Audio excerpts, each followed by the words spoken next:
Hello, everyone. Thank you so much today for joining us on This Needs to Be Read. I'm your host, Catherine Jones, and I have a guest with us today talking about, I think it's a controversial topic, but I'm on the side of it's serious and we should pay attention to it. And just like people who say my vote doesn't count, I'm against that too. I think that global warming is something that's real, and we individuals should take our part and be responsible in our world to preserve it as long as possible. Now, what I am initially concerned about, and I'm going to ask our guest, author Anita Sanchez, when she joins the conversation, is people are they're putting themselves in a dangerous position to educate us on the glaciers falling, the being warmer than it should be at different times of the year, seasons being out of whack. And why are people putting their lives on the line to help some of us who don't think that this is something that's serious? So welcome into the conversation, author Anita Sanchez, author of Meltdown. Welcome to this conversation. Thank you. So you're writing about, let me read the complete title. It's Meltdown, Discover Earth's Irreplaceable Glaciers and Learn What You Can Do to Save Them. And I've had to fight my 10-year-old off so I can keep my hands on this book for this interview today. So I want you to know you've written it interesting enough for a 10-year-old and clear enough for an adult who doesn't know firsthand if it's real. I can only trust what you say and other researchers say, because there are some people that will say it's not real. I live in Charlotte, North Carolina, and sometimes it's unseasonably warm here. So I might not know about glaciers, but I know about when it's supposed to be cold and when it's supposed to be warm, according to the seasons. So you're educating us with dynamic images. I see photography here. And back to my initial question, this is a dangerous job. Well, come on.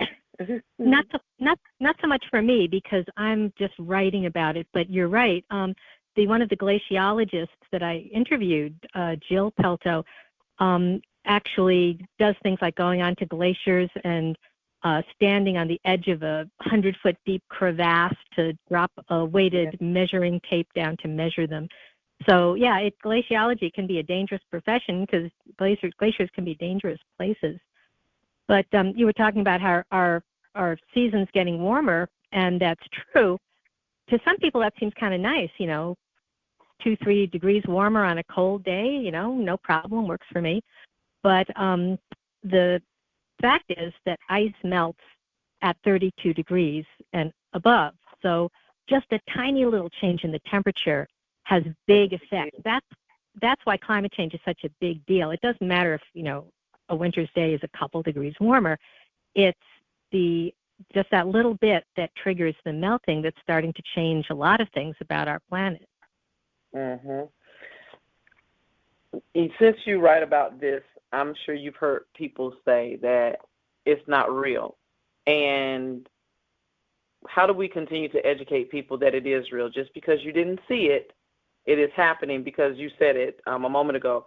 Yes, we like a few degrees warmer on a cold day, but those same few degrees causes a problem when ice is melting that's been, packed for lots of years. So what do we say to people who just aren't getting it through their head? And I guess what can we do to help? And there's two separate questions. How do you help those people who don't believe it's real? And the other question is, what can we as people do to slow down global warming? Very good questions. When people come up to me and say, oh, climate change isn't real, I don't even argue with them. I say, do you know about kids having asthma in school? You know how many kids are on inhalers these days? Let's clean up the air. Even if it's okay, maybe global warming is a myth, but how can we lose if we clean up air pollution, if we clean up water pollution? I don't even argue the abstract science of glaciers with people, but I know in my kid's school, my kid had childhood asthma, and it's caused by pollution that we're putting into the air. So I want to make people think about what's happening in their backyards, not just about what's happening in remote glaciers. As to what we can do about it, it's interesting that you mentioned getting out the vote when you started off, because I think, funnily enough, that voting is what we can do. Yes, we can do those lifestyle changes like, change the light bulbs and, drive electric cars, and those are all great. But even if every person on the planet lived more environmentally, a lot of climate change is being caused by big corporations, by things that there's the individual person can't control. But when we all get together and we vote, and our votes do count, when we vote for politicians who will take action on climate change. So whenever I'm looking up a candidate to see what they stand for, I always look to see where they stand on the environment, whether it's national, federal, or whether it's local. Wow. So that wasn't what I was expecting you to say. But we didn't rehearse this, so when I said something about the voting, I didn't know it was going to tie right into it. But that is powerful, because you're not just voting for the people. You're voting for what they stand for and what they promise to do for the community, as you're saying. And it's our job to keep them accountable for those things, because they are important. And I like your rebuttal. If you don't think global warming is real, look at what's different. And we've all said, oh, the heat wasn't like this when we were children. That's a clue. I remember growing up in a house here in Charlotte, North Carolina, hot summer, but raising the window was cool enough. You didn't need an AC. Now you need air conditioning. So it's different. If people have lived in a community, they know it's different. They may not call it global warming, but it's different. And how do we make it comfortable like it was when we were young, if we can? And if making sure that we have people in place in our local government, which is right in our back door, I like when you said that, that's where it really impacts us, to have these people make sure the environment we're living in, the communities that we're living in, has healthy things, not just healthy food and electric cars. I didn't think about big corporations, and it is real easy to want that big money to come into your community and not care about the impact.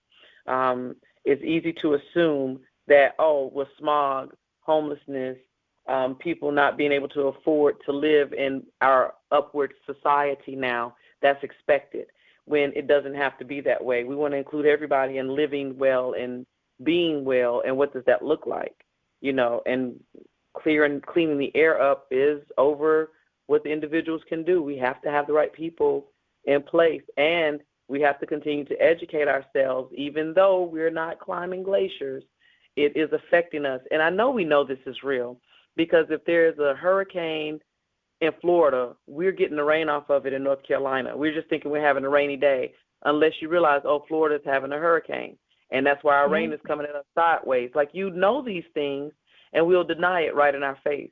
So it's up to us to do better. Anita, I've talked way too much. Thank you for writing this book. Thank you for continuing to share the information with those of us who are willing and open to it. And hopefully we'll crack something open into the awakening of the other people who just don't think it's real. Hopefully we'll have enough people that do enough voting to have the right people in place, and those who don't believe won't matter like that. That's what it's all about, yeah. Yeah. So our time is almost up. Where would you like for people to pick up this copy of the book that can be enjoyed and a grown person, my age, I'm not telling my age, can be educated by it and enjoy it and feel enlightened by it, as well as my 10-year-old can get some extended study outside of the public school system? Where would you like for them to pick up a copy of Meltdown? Oh, anywhere you get books, Amazon, of course, but I always like to push indie bookstores, and I have a website, anitasanchez.com. Awesome. I look forward to seeing more work from you. Is there any social media? Will I find it on your website, your social media? Yeah, I'm on Twitter too, at least for the moment. Awesome. We'll see how that goes. Yeah, we'll see how that goes. That is some news too. So it's anitasanchez.com, and we can connect with you there and keep up with more. All right. Thank you for your time, and much success as you continue to share your book. Thank you.